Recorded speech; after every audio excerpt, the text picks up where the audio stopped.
Good morning, or good day, good afternoon, good evening, or wherever you are at in the world, because I don't know when y'all going to watch this video. It depends on when I post the video. My name is Madam Truecrime. And I'm Truecrime Diva. And welcome to Truecrime and Wine.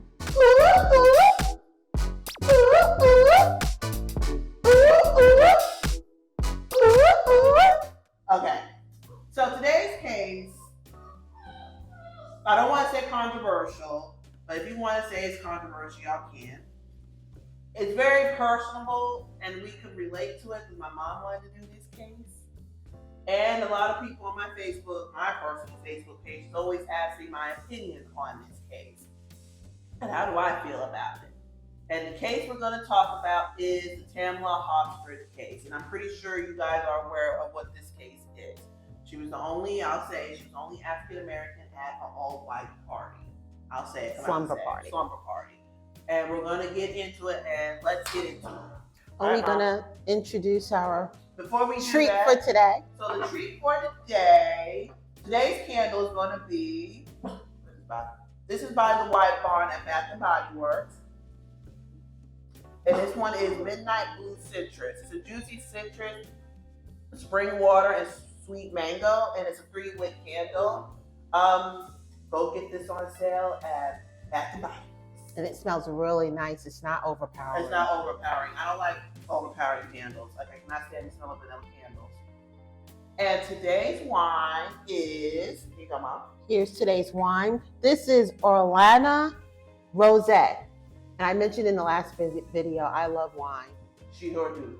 She knows that. But I love rosé wine. And this one I actually had last night. It tastes really good. It's not overpowering. It's not dry. It's not too sweet. It's just right. It has a little sparkle to it, like a little crisp to it. And it's really, really good. So that's our featured wine for today. And if you have any wine sponsors out there, the Bath & Body Works, y'all listening too, we would love to be ambassadors. We're very nice ladies. So please send us a message and be sure to also follow us on Instagram at Madam Truecrime 1991. They'll be in the description box below. And if you all have any case you want us to do, please feel free to send it our way. We'll do it. All right, Mom, let's get into it. And don't forget to like and subscribe. All right. So, and we have company today. So please just ignore the background activities. They're going to help us get things motivated this morning or this afternoon, whatever time you're watching us. So, Tamla Horsford, and I hope I pronounced the last name correctly. This case, when I heard about it prior to the pandemic, it really brought up, it did go national. A lot of people have heard about the case. Unfortunately, it doesn't seem like there's been a whole lot of activity since the case, since it happened, and we'll get into what occurred, timelines, and we just wanted to put it out there again that hopefully something will break where we can find out what truly happened, because it seems like there is some questions, and we'll leave it at that. So Miss Tamla Horsford was born in 1978. She is originally from the Caribbean. At the age of 11, in 1989, they actually moved to Bronx, New York. And I'm a fellow New Yorker, by the way. And later on, she moved to Florida, and that's when she met her husband, Leander. Tamla actually went by the name Tam, and her husband, Leander, actually went by the name Lee. They moved to Florida, as I mentioned. And also a side note, Leander, Tamla's husband, did have a daughter from a previous relationship. But however, Tamla raised her as her own. And it was just a blended family. Shortly after that, Tamla and Leander, or Lee, went on to have 5 boys. So they had a beautiful family, blended family. Tamla was a loving mother, very outgoing, fun to be around, just an overall awesome human being. Lee, her husband, had a job opportunity, which took Lee and his family to Cummings, Georgia. They were very excited about the move. Tamla and Lee just started growing their family. That's when Tamla had her 5 boys, as mentioned, and she was just a wonderful mom, described by her husband. Beautiful personality as well. She was a stay-at-home mom and very protective of her children, as all moms usually are. Tamla and Lee's daughter grew up, and in 2018, announced that she was expecting her first child, which made Tamla and Lee grandparents. So they were very excited about that. So they just had a lot of things going on that year, a lot of great things for their family, growing family, and they were just very happy. So Tamla and her family lived in Forsyth County, Georgia.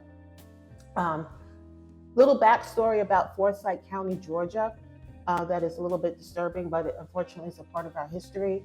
This county has a long history of racism. So let's look back on to 1912, the lynching of Mr. Rob Edwards. Mr. Rob Edwards was arrested in September of 1912, and he was accused of raping and murdering a white woman by the name of May Crow. However, there was little to no evidence supporting this charge, so he was convicted, thrown in jail. While he was in jail, some of the town's men and women dragged him out of jail, and they started beating him with crowbars while they're dragging him through the street. Keep in mind, this is 1912. Everyone around the town came out. There was tons of witnesses of this incident, and apparently people joined in the lynching of this poor man. Again, there was very little evidence or no evidence at all to support this claim, but he was beaten, and unfortunately, he died. Well, during that time also, Black people at that time was threatened of execution, and a lot of people were leaving that county for fear of their life. The thought process amongst some people was they were trying to get rid of any people of color, and they wanted their town to be depicted as whites only. Remember, that is in 1912.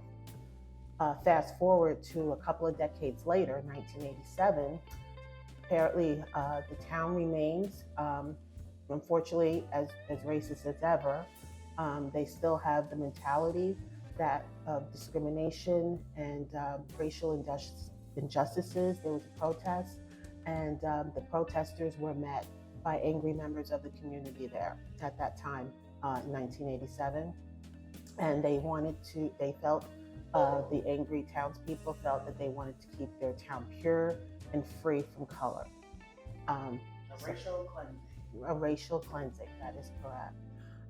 Another side note to this, and we're bringing this up because how Ms. Tamla case was handled kind of goes back to this, if you will. That's just our opinion, our thoughts. But a side note, in 2020, Forsyth County still remains only 4% population of people of color. 4%. Okay, let's get into Ms. Horsford's case and how her case was handled. Okay, so Tamla was new to the town. She didn't have many friends. So one day, Tamla receives an evite from an acquaintance, an evite to attend a party. Since Tamla didn't have many friends, however, her children were involved in a lot of sports activities, and her sons played football for the school.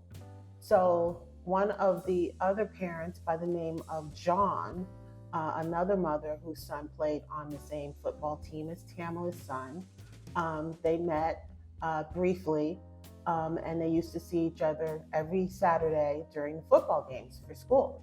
That's basically the only really acquaintance that they really had of each other or seen each other was on the weekends on Saturdays. So they didn't really know each other. So Tamla was also looking to meet new friends since she was new to the area. So she received this invite. But prior to the party invite, she did go to John's party, which was thrown the weekend before the actual slumber party event. And it was a pumpkin carving party, get together, if you will, where the children was also there. So Tamla's children, her boys, went to John's house, and they attended this pumpkin party event. And so that's just an FYI. And that was basically the really only interaction that they both had with each other outside of the football games on Saturdays. So the weekend of the party, Tamla received an invite for a sleepover Saturday, November 3rd, 2018. It was a sleepover because since there was alcohol that was going to be served, John just felt that for safety purposes, so no one would go out drinking and driving, they would stay overnight, and thought it was a good idea to wear pajamas to keep it kind of, comfy, cozy, fun, and which I thought was, I guess, pretty cool. So the night of the party, as Tamla was getting prepared to go, her husband Lee was going to watch her boys, and he was very supportive of her attending this party since she was new to town. But she also expressed to her husband that night that she had a little uneasiness, that she really didn't want to go. And I think everyone has been in situations like that where you initially get excited to do something, and then, as the day or the night, whatever the event is, you're like, I really don't want to go. And I just wanted to say, like a side note to that, sometimes it's best to stick to your intuition when you feel those uneasiness about something, because maybe she would still be alive today. Okay. So the party was organized by one of John's friends, Stacy Smith. Stacy Smith and 8 other women, which was a total of 10 women who was attending the party. I'm going to let Madam Truecrime take over from here, and we're going to get into the chain of events of the party. All right. So, Tamla Horsford, she arrived at the party around 8:30 p.m. The 40-year-old black mom had made dinner for her 5 sons and husband, Leonard Lee, before heading out to celebrate the birthday of her friend, John Mayers. Mayers invited a group of moms, like my mom said, most who met through the local youth football league, to spend the night, not wanting anybody to drink and drive home. Horsford arrived with a bottle of tequila. This tequila bottle, you guys, is going to be the hottest topic of the night with these women, because I'm going to let my mom take over that part, because y'all going to see why.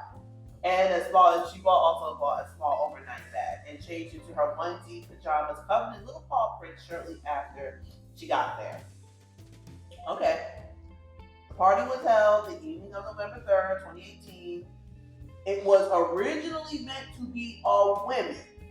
However, Mayor's boyfriend, Jose Burra, who was going to be a very popular guy in this case, and Tom Smith, the husband of another attendee, Stacy Smith's husband, ended up sticking around. In the end, the group who advocates for Horsford was later dubbed the Force 12, included 9 women, 2 men, 1 husband, according to police interviews, only dropped off and picked up his wife. Out of these 12, 8 were planning to spend the night, as was Tamla. Alright, here we go. So, Mom, do you want to take over the tequila part, or do you want me to continue? Okay, so the tequila part. Tamla arrived. Excuse me. Tamla arrived at the party. She, as a gesture, brought a bottle of tequila from Mexico, and it was a nice bottle of tequila, allegedly. So she offered it to John, who's the party, who is who the party was for, and John had no problems with expressing her dislike of the tequila.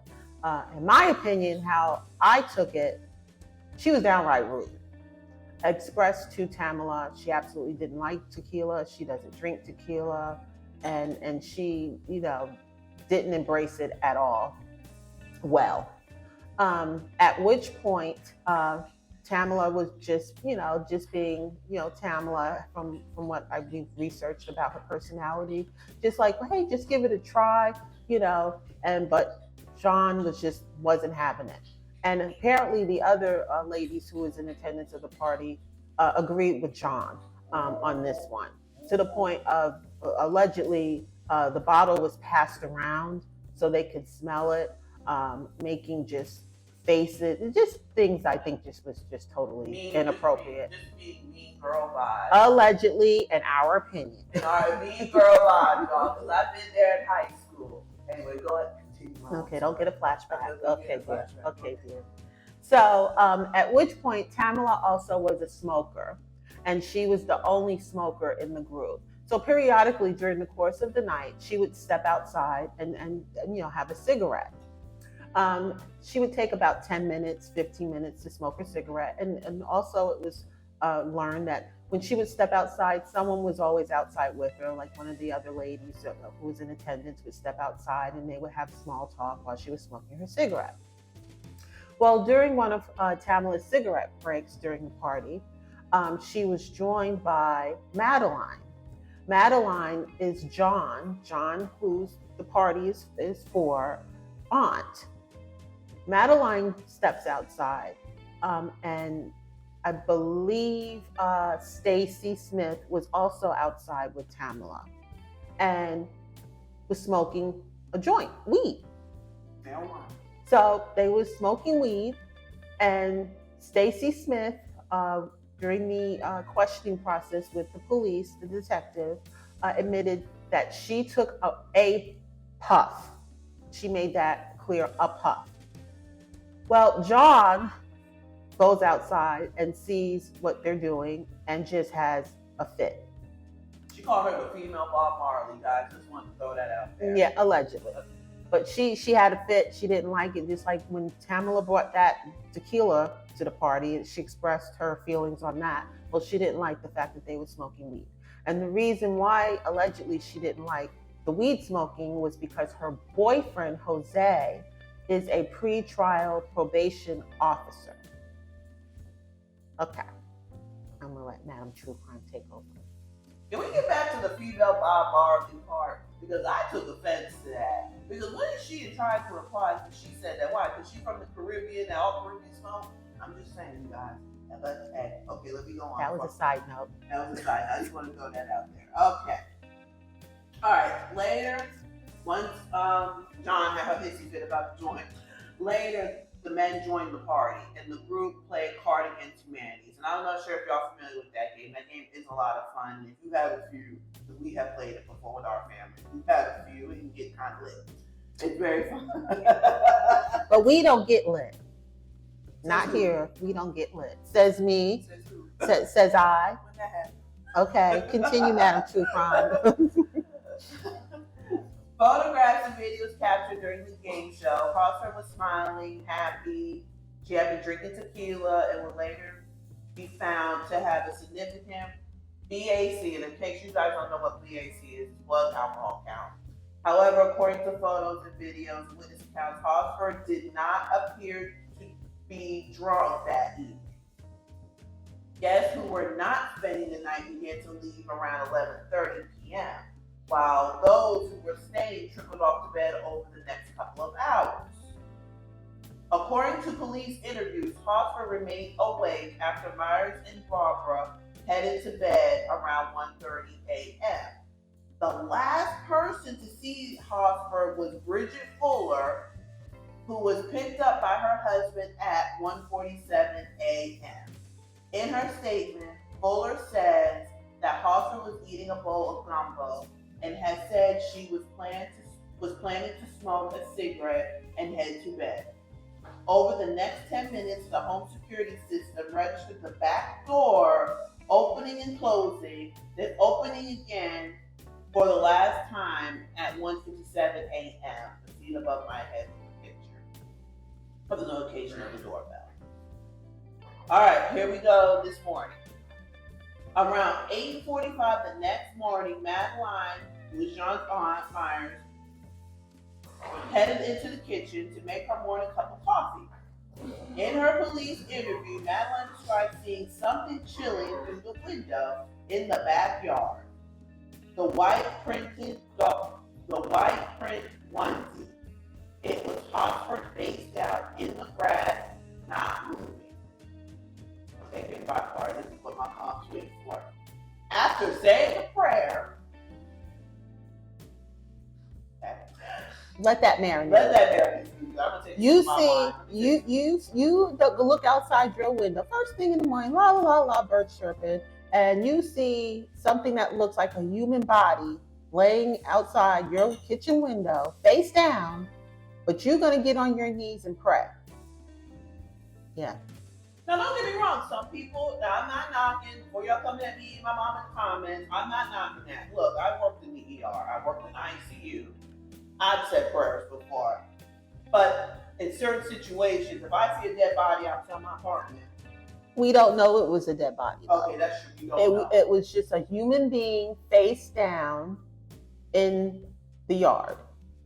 And that's true. There's nothing wrong with prayer. However, if you see something, you're going to react. And I don't think praying would come to my mind yet.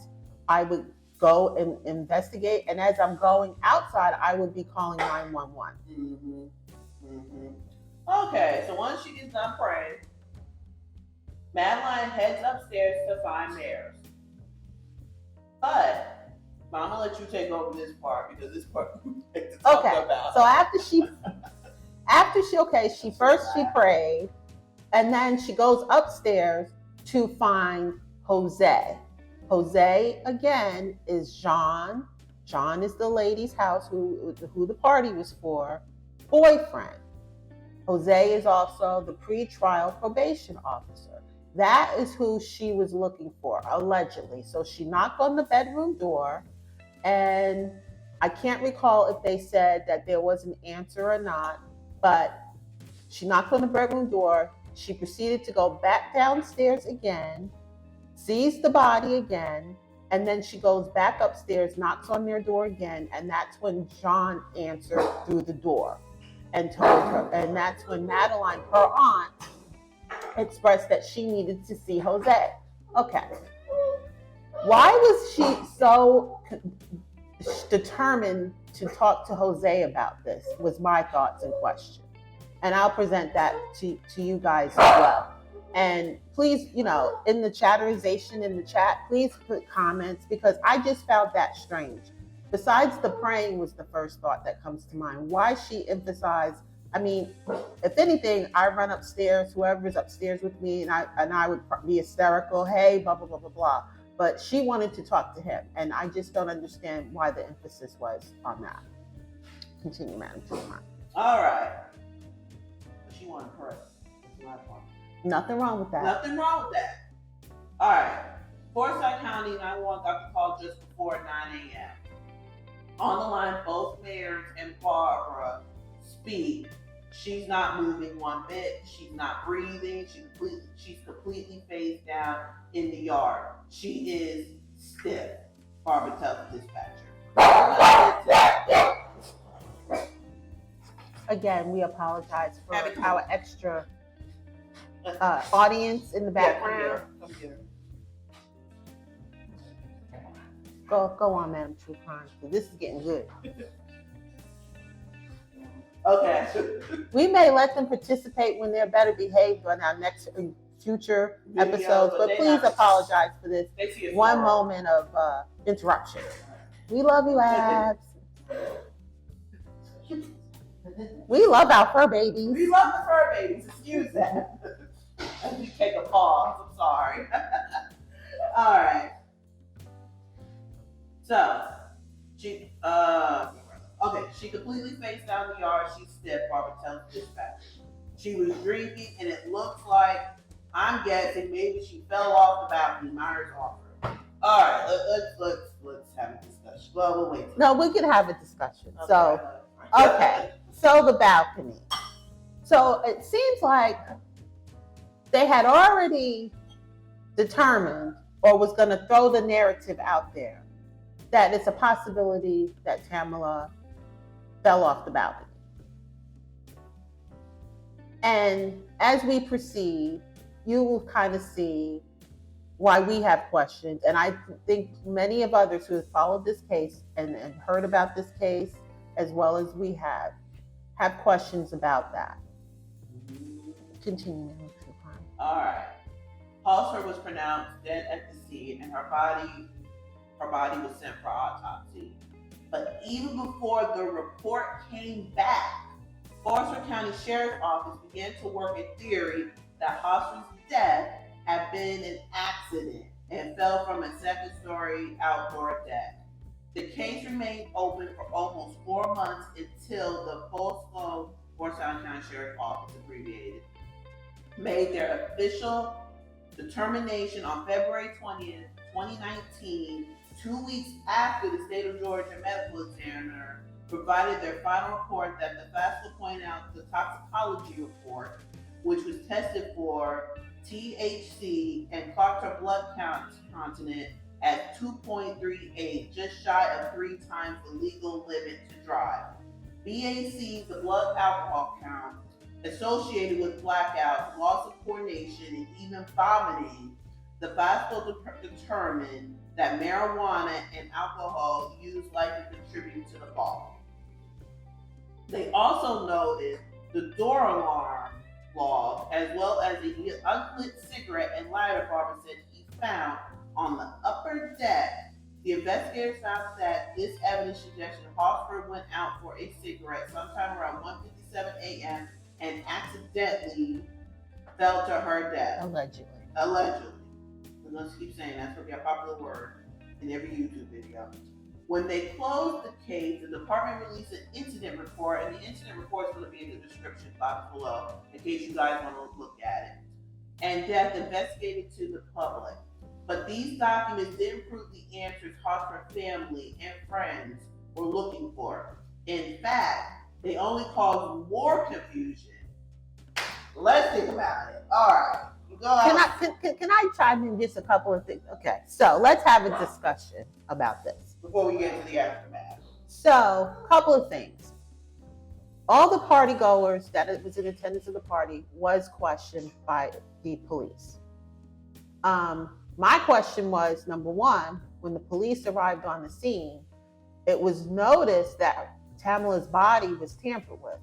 The original position of the body was not the same after the police got there, which leads me to think there was more than enough time for someone or several people to touch things on the scene or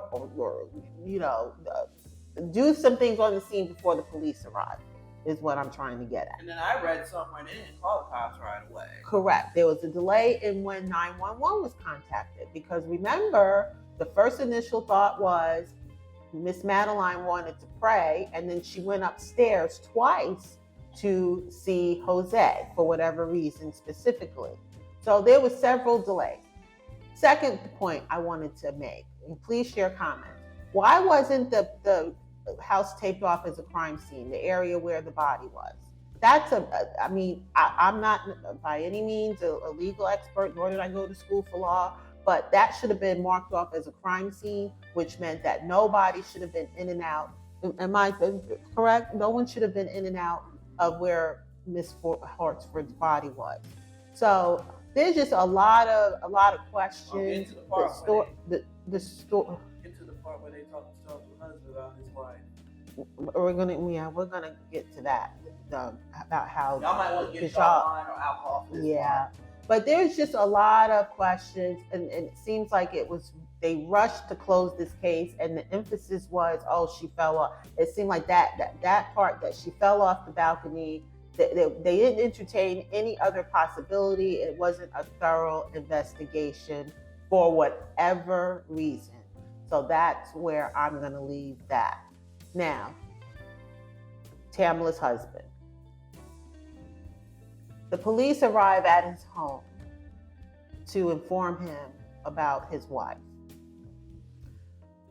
The police officers approached the door, knocked on the door, rung the doorbell. I'm not sure, I can't remember which one. And I believe his son went to the door. The son called their dad to the door.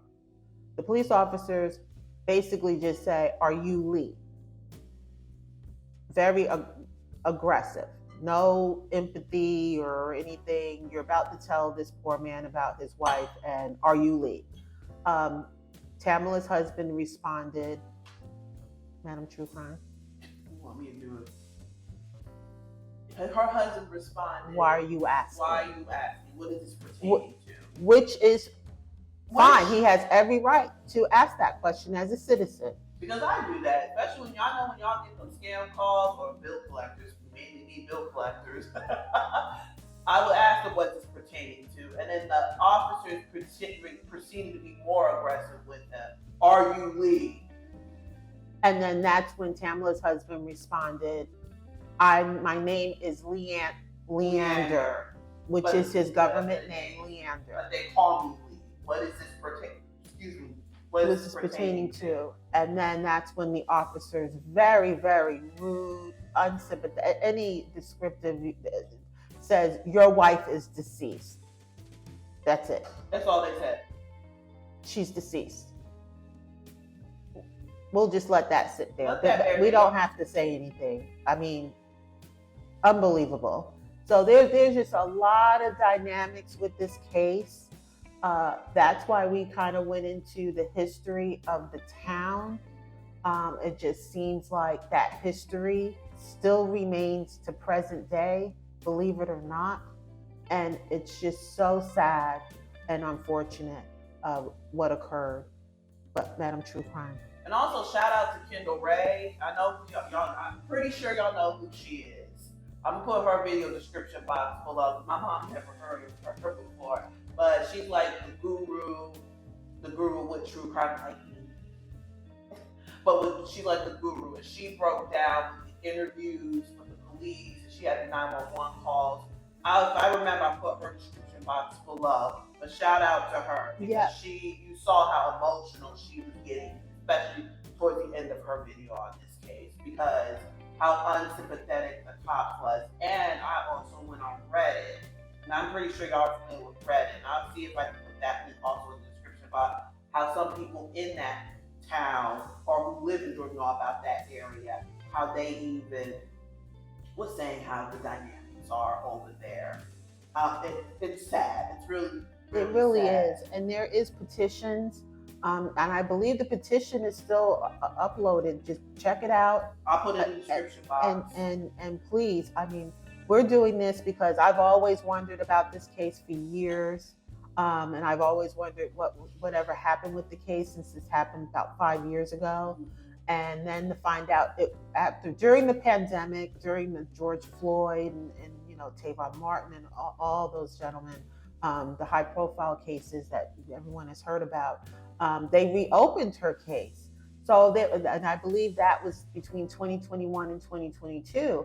And I shared that with Madam Truecrime here. And I was like, wow, maybe we'll get some action, because it wasn't just her case. There was some other high profile cases that just went dead that were reopened during that time period. But apparently this case was reopened and then allegedly accidentally closed.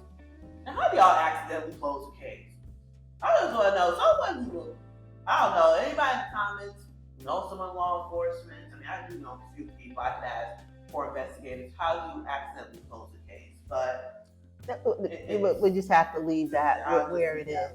Okay. And we also wanted to share too that allegedly we know that John, her boyfriend, has ties to he was a pretrial probation officer, so he worked closely with law enforcement in that community. As well, allegedly, other members who were there at that party have close connections with law enforcement. And there was one police officer who was fired from the department. John's boyfriend, Jose, was also let go as well because allegedly they found that he was going through a lot of the documentation pertaining to Tamla Horsford's case. We'll let that marinate too. Please share your thoughts. So these two individuals were allegedly fired from their positions with the county for doing inappropriate things pertaining to this case. Why? Exactly. Cover up, perhaps? So what are y'all trying to do? And we're going to get into something also I want to talk about, but we'll get to that later in a second. All right, well, getting back to the aftermath of the case. Friends and families and advocates have doubted whether Hoffman's injuries and resting position could be resulted of a fall from the balcony. Some are to question whether the injuries to her hands, arms could have been defensive wounds, which would suggest perhaps an altercation before either going over the balcony or position in the backyard. Tamla had a few injuries to her body. And it really doesn't make any sense with those injuries because she had, let me see my notes through my notes. Going through the notes and looking at the autopsy, Tamla had showed blunt force trauma force to the head, neck, torso, and extremities, including abrasions of the face, 4 types of hemorrhage to the skull and brain, dislocation of the right wrist, cuts on her arm and legs. Additionally, she suffered a broken neck and laceration of the right ventricles of her heart. According to the incident report written by lead investigators Mike Christian, Horsford's body was also examined at the scene. Really? Most notable when Tamla was turned over was the fact she had come to rest face down. Seriously. Kristen writes, her head had not been canted to one side or the other. Horsford's legs were found extended behind her with both feet pointing to the right and on her right arm close to her body. Her left arm was found extended and bent elbow. That's fine. I'm not arguing that. But how does she have all these injuries on her body and all these cuts? I have another question, and I actually just thought about that listening to Madam Truecrime. Did anyone, with all those injuries that she had on her body, and I know the answer to this question, and you guys probably know the answer, but I'm going to throw it out there. Did anyone look at the party goers, people in attendance, look at any of their body, the wrists, hands, any bruises or marking where it could collaborate? Why would Tamla have all these marks, a broken neck? Those things happen somehow. So did anyone think to look at any of the party goers' body, the women and the men? Was there any markings or bruises on their bodies? Don't you agree? I agree. I 100% agree, because here we go, and here's another thing to think about. Potential evidence may also have been compromised or missed, like my mom said. The scene was never secured, which I know who people, because I love true crime, I love cases. That's the first thing you do is secure a crime scene. And nobody leaves that, I'm gonna cuss, never leaves the crime scene. If there's a body or whatever, nobody leaves. And at least one witness, pre-trial officer Barbara, was there. Let that sink in. He told investigators he touched the body, saying he moved Horsford's leg while trying to figure out if she was still alive. Now let's pause here. My mom and me listened to the 911 caption on Kendall Ray's video. The 911 dispatcher, if y'all can find it, if I can try to find it, if I remember, I'll find it and put it in the box below, or y'all can look at Kendall Ray's video. The 911 dispatcher, she was no help at all, obviously, like that. But she asked him, did he perform CPR on her? And he contradicted himself, I felt, because he said, what did he say? did. First he said he did, and then he said he didn't. So, but the body was never moved. So you would have to move the body because the body was face down. Mm-hmm. So if he performed CPR on her, of course you're going to have to move the body, face her up to do CPR. Exactly. So I'm like, okay, which is it, Jose? Did you move the body or did you not move the body? And that was a very long conversation he had with the 911 officer, meaning it might have been only a few minutes, but time is of the essence. And not one time in that conversation did I hear, okay, officers have been dispatched. I didn't hear that on the video. It was more of a conversation of the body, the condition of the body, him chattering and this and that and the third, but never, okay, we're sending officers out. And nor was it seem like, was there any lead detective on the case? It seems like it was left up to the officers in the county to do this alleged, if you want to call it an investigation, but I say botched investigation. Exactly. Barbara also said in his interview he found and moved the lit cigarette and lighter on the deck before he saw the body. Mm-hmm. I think no comment. The planted. Mm-hmm. The police believe the death to be an accident. No evidence was ever fingerprinted. Imagine that. Though Barbara states on the original 911 call, here's my favorite part, that the security cameras were installed and pointed at the backyard. The batteries were found to be dead and the cameras were not recorded. So what did I say in the Kendrick Johnson video? Have y'all ever noticed that every time there's a murder, someone's missing? Anywhere. Not just this case. The cameras never. They're always malfunctioning. or they're down for upgrade or whatever. I'm like. And let's go back to that timeline one more time. Okay, so one of the party goers who was sitting with Tamla, waiting for her husband to show up, left at 1:57. Then there was activity at 4:17 a.m. One of the other party goers, okay, was leaving because she told police that she had a new job and she needed to get ready for her new job the next day at Coach. Okay, no problem.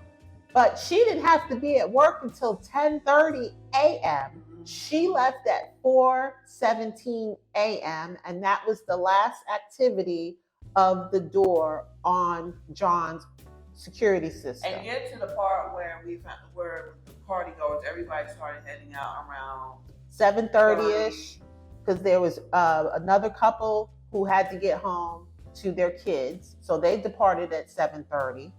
Then an hour later, we'll say 30 minutes to an hour later, between 8 and 8:30 a.m. is when Madeline, John's aunt, discovered Tamla's body outside and started to pray and ran upstairs to get Jose. So you mean to tell me, out of all these people, no one saw anything? No one saw anything. And if you also listen to the recording, the interview recordings of each member that they interviewed, you can hear, I listened to it again, you can hear they're really trying to stay consistent with the story. What they say. You can hear their voices are scared. You can hear it. At least I can hear it. It's just, the whole thing is just awful, awful, awful. And something happened that night, and we may or may not find out the truth. And that's the only thing that we're trying to determine, is the truth of what occurred to that poor lady. And then here's another interesting fact about the autopsy, Mom. You know, there was another sexual assault kit or no finger clipping. Yes, we were talking about that. I looked it up, they didn't do it. I'm like, on most cases, that's one of the first things they do. Female. But again, they didn't tape off the crime scene. It was chaos from the beginning. It really was, because we really think that they really wanted to come in there, get people's statements, come to a quick conclusion, quick, if I could put that word in caps, quickly, so they can close the case. And when you close it, sure, it could be reopened, but they knew, allegedly, and this is just our thoughts, they knew that the things were tampered with, evidence was tampered with. So anything that would have been collected would have been inadmissible in the legal term. They knew that. Mm-hmm. They were very clever. And like I said, you had one individual present there that night, Jose, who was in law enforcement as a probation officer who has contacts with, I'm sure, a lot of the officers in that county. And I'm gonna say that's all I'm gonna say. And then I got most of my information from the Rolling Stone article, and I put it below. And reading it, GBI, the Georgia Bureau of Investigation Public Affairs Director Nellie Miles explained that the steps are not reunited. He's talking about the sexual assault kit that they didn't do, and work taking this case because there was no indication of foul play. The GBI Division of Forensic Science also declined to test the contents of the bottle of tequila that Horsford had bought that evening. Miles went on to explain that it's standard policy not to test for illicit substance when the possible suspect is deceased, as there would be nobody to hold accountable if there were no found drugs present. I mean, come on. I mean, if she was drinking, wouldn't you want to test just the bottle just to see? Because apparently there was some Xanax going around that night. Yes. See, there's so much to this There's case. so much more pieces that these women, they were popping Xanax. They were popping some pills. Weed and Xanax. So Jean, she had a knipsy fit about the weed, but apparently they were in tequila. That's right. But they popping Xanax. And another thing, I want to also give a shout out to the interview that Tamla's husband did, and I forgot to share this. Well, I didn't find this out until a little bit ago, with Tamla's husband, Leander, because he did do an interview with Tamika Mallory, who's a civil rights activist. And you can look that up on YouTube, the whole interview in its entirety. And he'll talk about everything that happened. He'll talk about the interaction with police when they came to his home to inform him of his wife's condition, everything.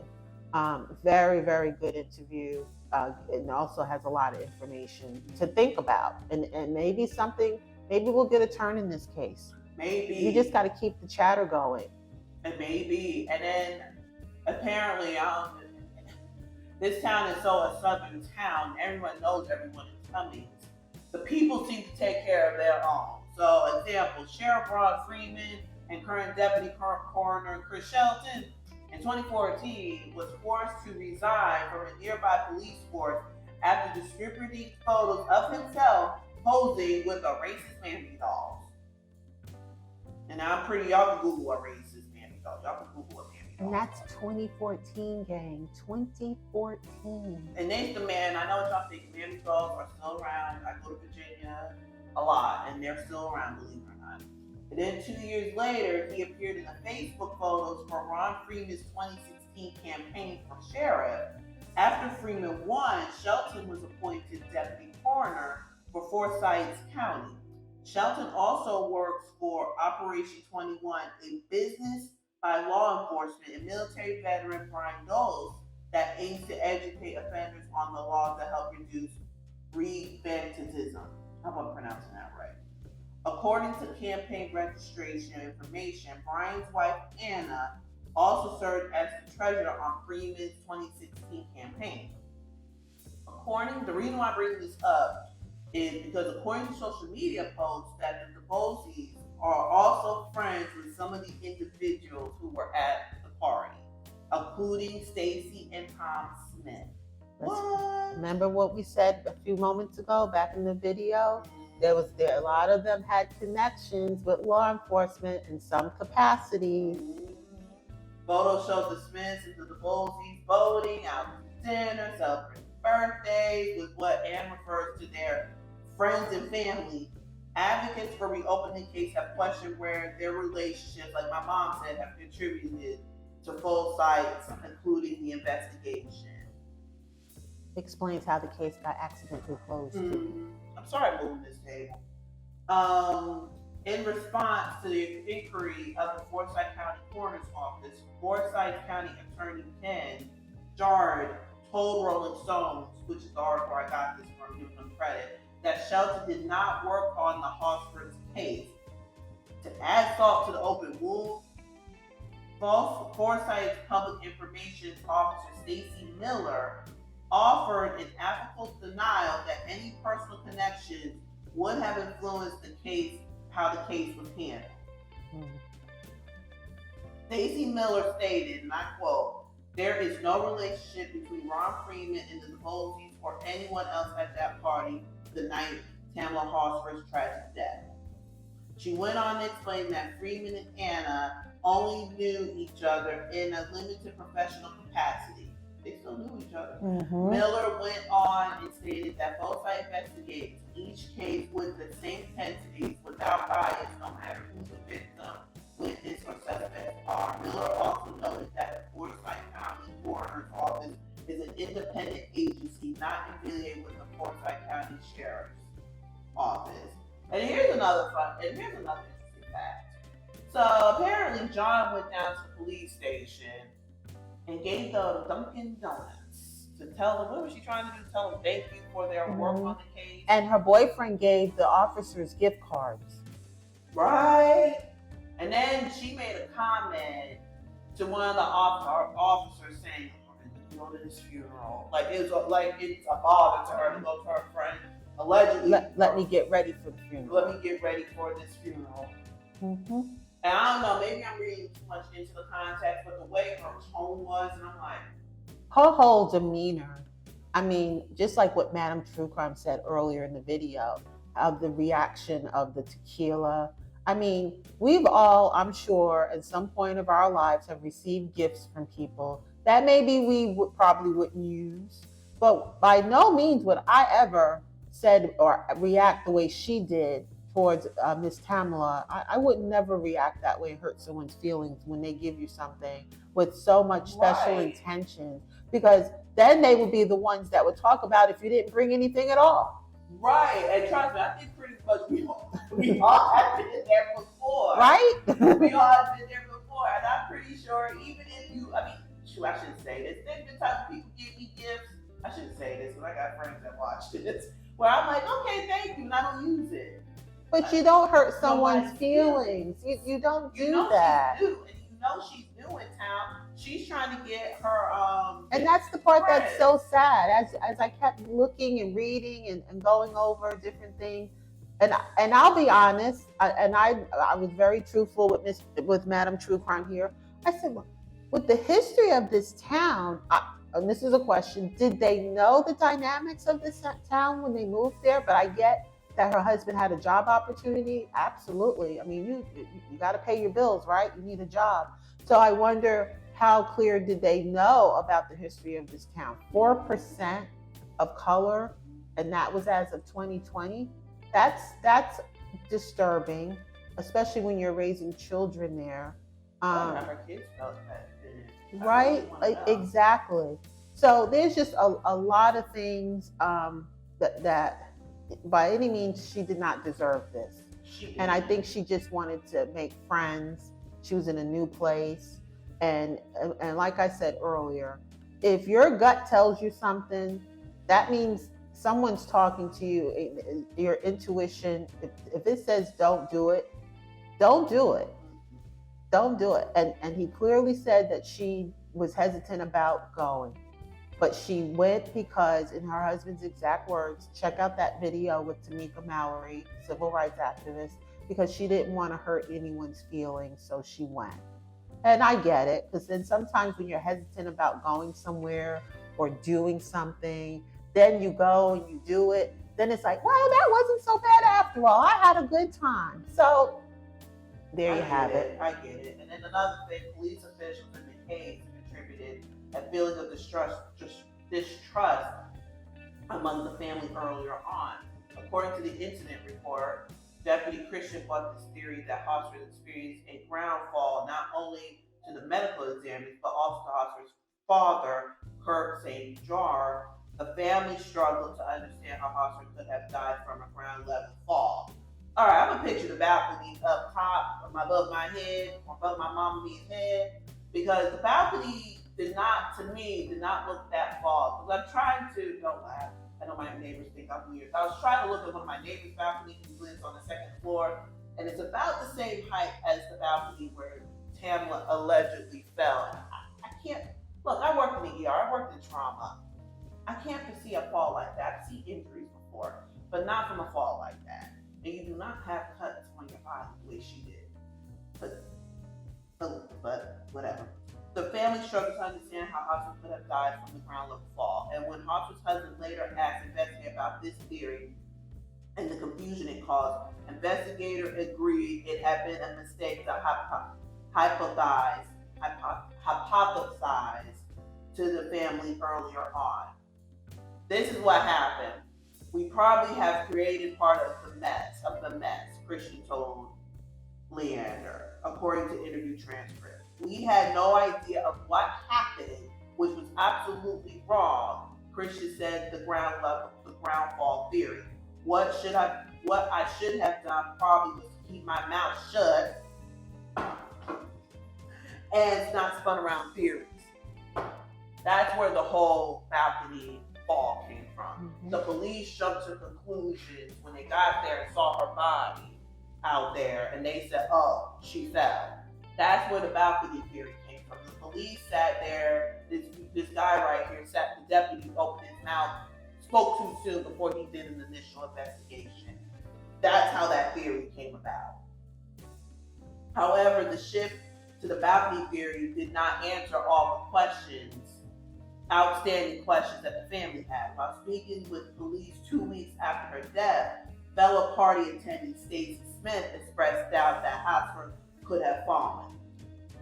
"I don't get it at all," Stacey told police, according to transcripts released by the Forsyth Police Department. "I mean, I've been on that deck like a million times. Like, I've looked and I've tried testing the theory that drunk Horsford had leaned over to vomit if I've gone too far, and I don't understand." Officer Saston agreed with the theory. However, Stacey noted that Horsford wasn't acting sick, despite her high blood alcohol count that night. In Fuller's interview with police, she explained that it may be due to Horsford being a seasonal drinker. Now, I'm pretty sure y'all got friends, and I know plenty of friends who can handle their alcohol, who don't act drunk. I'm one of them.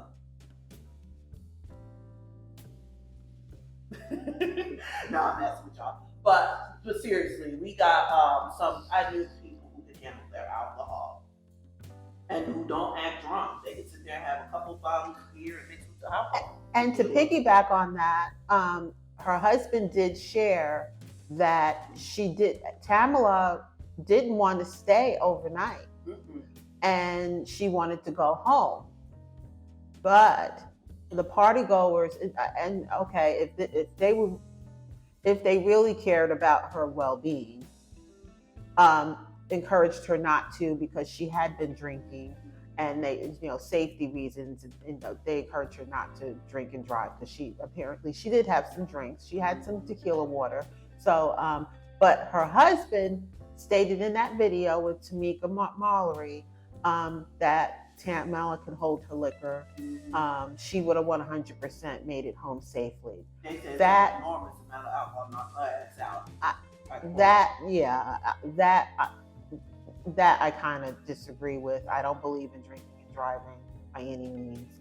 So I would not have.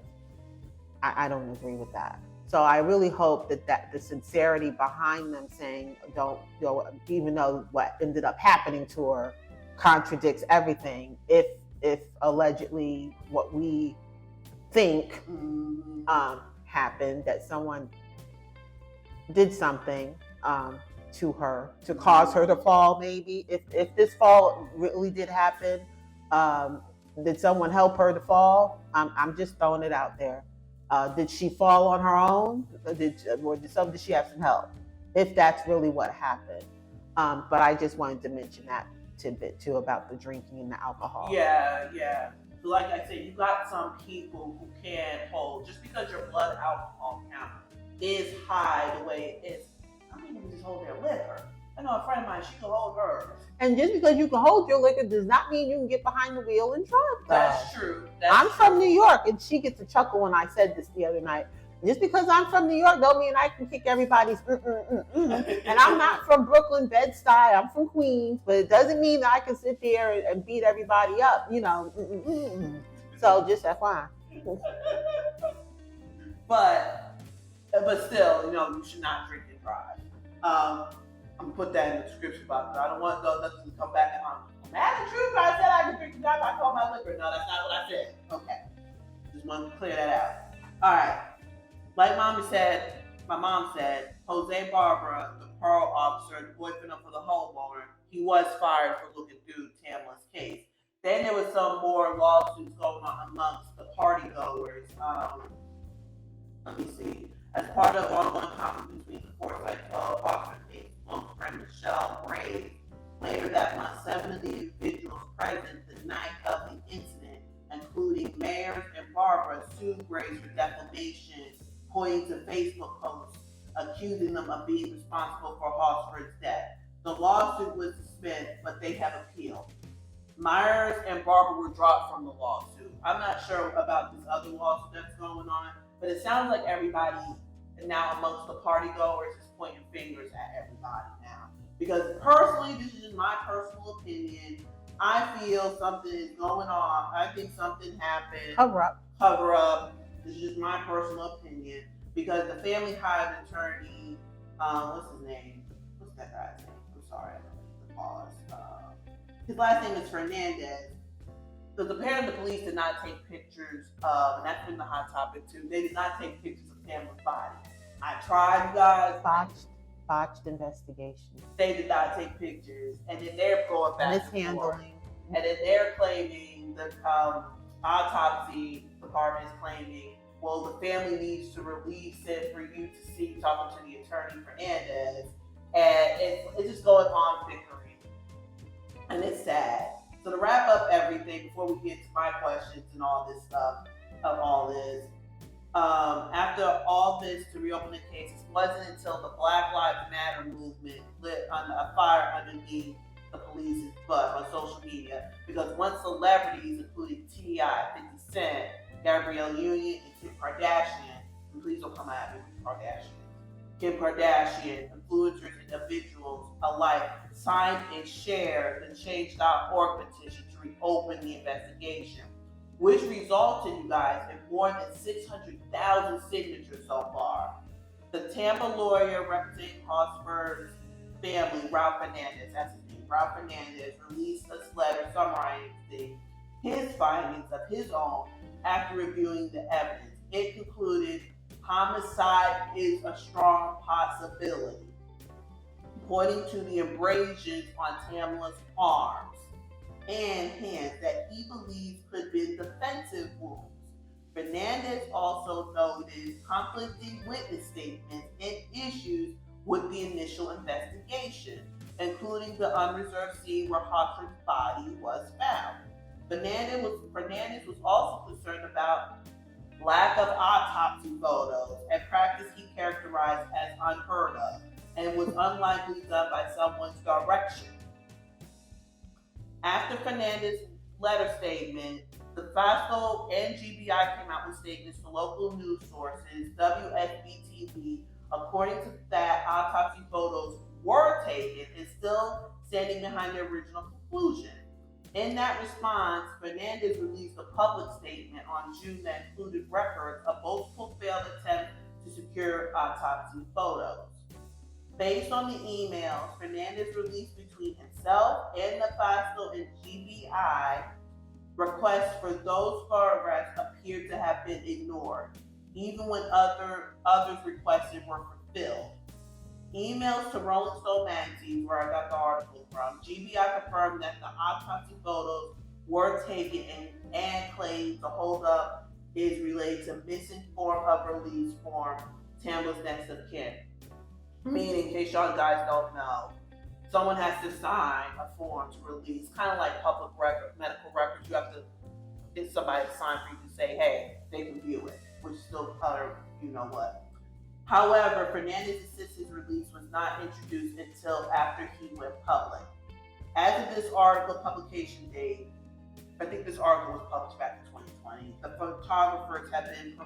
photographs have not been provided to Fernandez, and the GBI has said they would happy to do so when provided the release. On June 12th, just a few hours after Fernandez released his statement addressed to have the two agencies, the sheriff's office announced that they will ask the GBI to resume the case and open an independent investigation. However, is thus case reopening, the inquiry isn't likely to be enough for Horsford's friends, family, and legal representation. Many want an independent investigation into the case, unable to trust that the agencies responsible will conduct an unbiased investigation or hold anyone found to have been involved accountable. This is just a quote. As for the family, they just want the truth like anybody else would. You guys want the truth, what happened to your loved one. This kind of goes back to the Kendrick Johnson's case. Even though that everybody has their opinion with that case, the family just want answers. They just want answers, and they just want justice. And everybody deserves justice what happens to their loved ones. I'm going to put this out there, and I'll put this in the description box. And anyone with tips should call the Georgia Bureau of Investigation at 1-800-597-8477 if y'all have any tips or if y'all know anything. Nothing is too small, nothing is too big. It could be anything. And hopefully, just by keep talking about this case and revisiting it, we'll provide updates as we hear things. Hopefully, we'll hear something that will be prevalent, and in that way, the case will be officially reopened, and maybe we'll get some justice for Tamla. But even though the case does sit closed right now, I feel uneasy. Madam Truecrime feels uneasy. I'm sure a lot of you, it just doesn't rest well. It doesn't. I have a few questions, and y'all can go ahead and answer them in the comments. I mean, this is my theory with the whole balcony story. All right, think about it like this. I wonder if Tamla was going to smoke. Barbara probably smelled it. When I say smoke, I wonder if she went out there to smoke marijuana. I don't know. Some people need marijuana to help them sleep at night. Maybe she was one of those. Probably said, well, I can just take 1 or 2 hits. They won't know. Barbara probably smelled it, came on the balcony, and they wrestled, and maybe, I'm just saying, quote unquote, and maybe it was an accident. It could have been that type of thing. I brought that up to my mom. I said, maybe it was truly, quote, an accident. Or did someone try to sneak in the room with her? My mom brought that up, if y'all know what I mean. And maybe they wrestled, maybe something transpired, who knows? And then a lot of Reddit, and it's interesting, I went on Reddit, because Reddit tells you guys a lot. And a lot of people in the area have never heard of this case before in that area, which I find very, very bizarre. Because I'm like, really?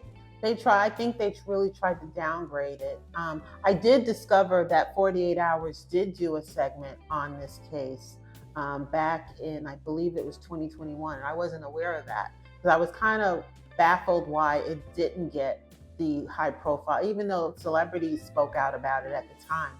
But it didn't seem like it really, like other high profile cases that have gone on, they talked about it. It just didn't seem like this one had that longevity, but it did make Dateline. So I'm going to watch that and just see their thoughts and theories as well. But I'll also check that website out as well. Mm-hmm. I mean, like I said, then how did a woman with that high of a blood alcohol count appear to be in control of her surroundings? According to interviewers, as well as videos taken that night, yet managed to fall over nearly a 4-foot railing into the backyard. I'm just like, it's still, like I said, I've seen accidents. Well, I've never seen them, but I've treated accidents before when balcony falls. But I'm like, something still that does not add up to me.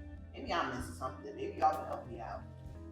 And then another thing, how could a house full of people, some asleep for less than half an hour, not hear Horsford fall to her death right outside their window?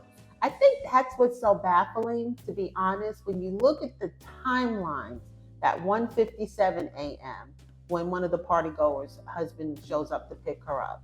Then there was a little over 2 hours of a window there, allegedly nothing. What happened between 1:57 a.m. and that 4:17 a.m. timestamp where the other party goer allegedly had to be at work early to her second day at Coach, her new job, but didn't have to be there until 10:30. So why did you have to leave, 5 hours early to get home?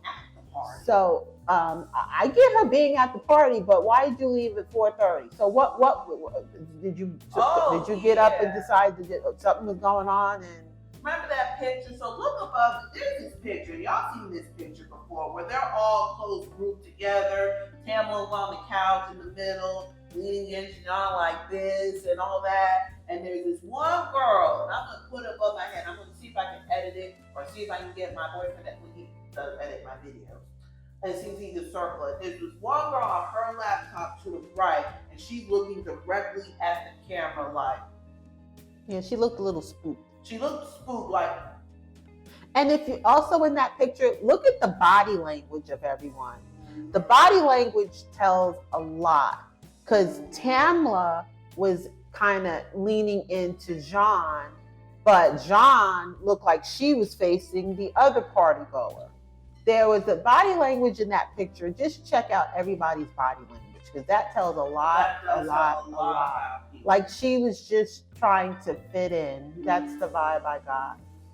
But it didn't seem like the feeling was mutual or being accepted, if that makes sense. And then could a 15 to 20 foot fall cause not only death, but a dislocated wrist, broken neck, and a laceration on her heart muscle? I mean, there's a lot of, like I said, there's a lot of issues with that. Even though the police said with the balcony fall, they should have jumped to conclusion. But now I think they're putting their foot in their mouth, because they should not have said that. And then why wasn't the crime scene preserved? Evidence tested or potential witness interviewed immediately. Because from what I read somewhere, they didn't rush to interview people.